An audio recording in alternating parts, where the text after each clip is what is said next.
دل میں بھی سما جانا، مجھ کو بھی محمد کا دیوانہ بنا جانا۔ سلام ان پر ہوئے قربان جو ناموس رسالت پر، خدا کی رحمت ہو ان شہیدان محبت پر۔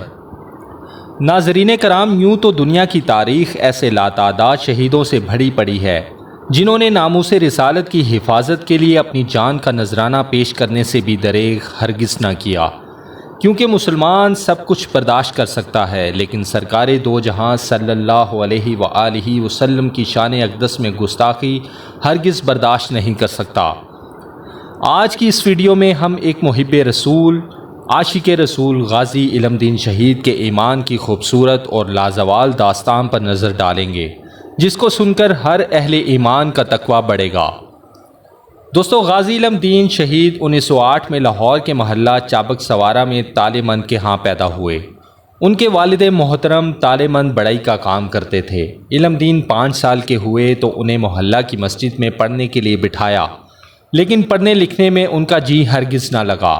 آخر ان کے والد نے انہیں اپنے ساتھ کام پر لگا لیا۔ یہ وہ وقت تھا جب ہندوستان میں تحریک خلافت ناکام ہو چکی تھی۔ انگریز اور ہندو مل کر مسلمانوں کے خلاف سازشیں کر رہے تھے۔ ہندو مسلمانوں کے جذبات مجروح کرنے کا کوئی موقع ہاتھ سے نہ جانے دیتے تھے۔ علم دین کا ایک بچپن کا ساتھی عبدالرشید تھا۔ عبدالرشید کے والد کی دکان مسجد وزیر خاں کے عین سامنے واقع تھی۔ ایک دن دونوں دوست گھر سے شام کے وقت جب مسجد وزیر خاں پہنچے تو وہاں ایک جلسہ عام میں ہندو راجپال کے خلاف تقریریں ہو رہی تھیں، جس میں یہ کہا جا رہا تھا، مسلمانوں اپنی جانیں قربان کر دو، اپنی جان کا نذرانہ دینے والوں راجپال کو اس کے انجام تک پہنچا دو۔ اس بات سے غازی علم دین شہید کے اندر رنج و غلم کی ایک لہر سی اٹھی۔ گھر آ کر علم دین نے اپنے والد تالے مند سے پوچھا، کیا کوئی شخص ہمارے نبی مکرم صلی اللہ علیہ وآلہ وسلم کی شان میں گستاخی کر کے زندہ رہ سکتا ہے؟ باپ نے جواب دیا، بیٹا، مسلمان اسے زندہ ہرگز نہیں چھوڑیں گے۔ علم دین نے باپ سے دریافت کیا، کیا اسے مارنے والے کو سزا ملے گی؟ ہاں بیٹا، یہاں گوروں کے قوانین کے مطابق اس کو پھانسی کی سزا ملے گی۔ لیکن یہ سوال سن کر تالے مند فکر مند ضرور ہوا کہ اس کا بیٹا آج ایسی باتیں کیوں کر رہا ہے۔ اسی رات علم دین نے دیکھا کہ خواب میں ایک بزرگ نمودار ہو کر اسے یہ فرما رہے ہیں، علم دین، دشمن تمہارے نبی کی شان میں گستاخی کر رہا ہے، تم ابھی تک سو رہے ہو، اٹھو اور جلدی کرو۔ یہ خواب دیکھ کر علم دین فوراً اٹھ بیٹھا اور صبح سویرے ہی اپنے بچپن کے دوست رشید کے گھر پہنچ گیا۔ علم دین نے وہاں رازدانہ طریقے سے اپنے دوست کو خواب سنایا تو اس کی حیرت کی کوئی انتہا نہ رہی، کیونکہ اس نے بھی گزشتہ رات یہی خواب دیکھا تھا۔ لہٰذا دونوں دوستوں میں یہ طے پایا کہ قرہ اندازی کی جائے، جس کا نام آئے وہی اس کام کو سر انجام دے گا۔ 3 بار قرہ ڈالا گیا اور ہر بار فال علم دین کے نام کی نکلی۔ وہ گھر آ کر کچھ دیر کے لیے لیٹ گیا تو اس کی آنکھ لگ گئی۔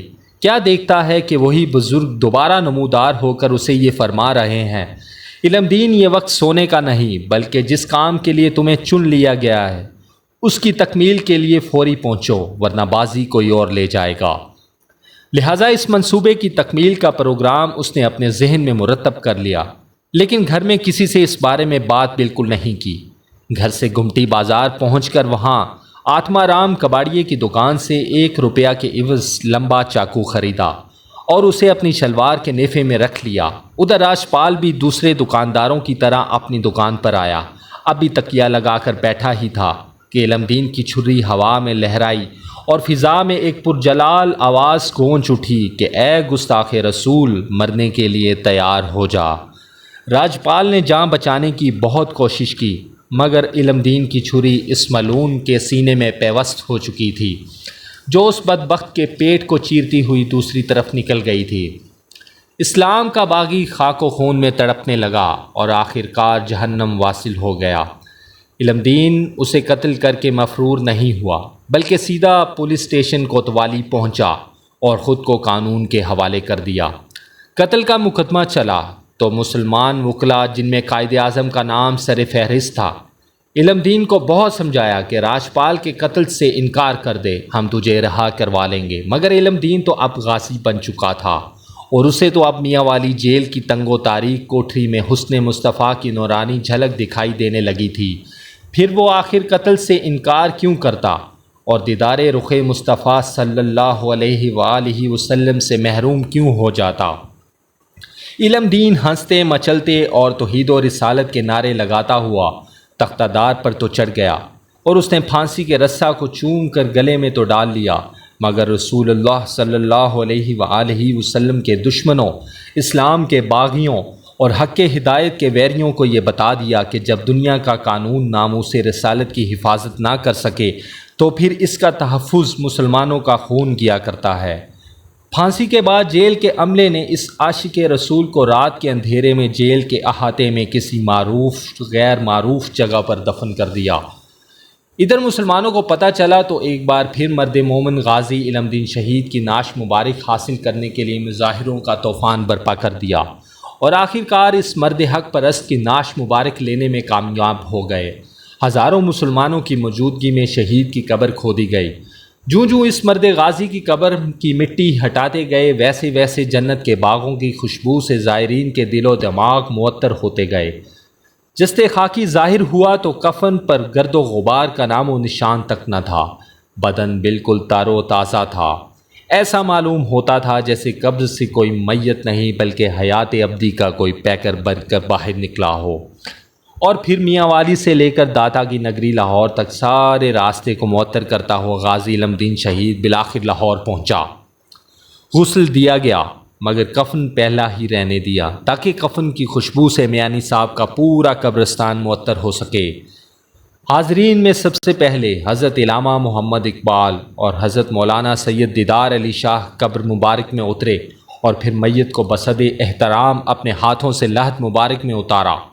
ان کا عرس مبارک میانی قبرستان لاہور میں ہر سال کی 30 اور 31 اکتوبر کو پوری شان و شوکت کے ساتھ منایا جاتا ہے، جس میں ملک کے بیشتر علاقوں سے زائرین شرکت کر کے ثواب دارین حاصل کرتے ہیں۔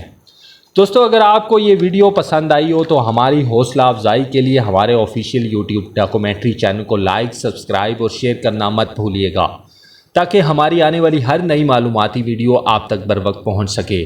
اپنی نیکسٹ ویڈیو میں پھر کسی عظیم شخصیت کی عظیم کہانی لے کر آپ کی خدمت میں حاضر ہوں گے۔ اس کے ساتھ ہی اپنے ہوسٹ مدثر زئی کو اجازت دیجیے گا۔ اللہ نگہبان۔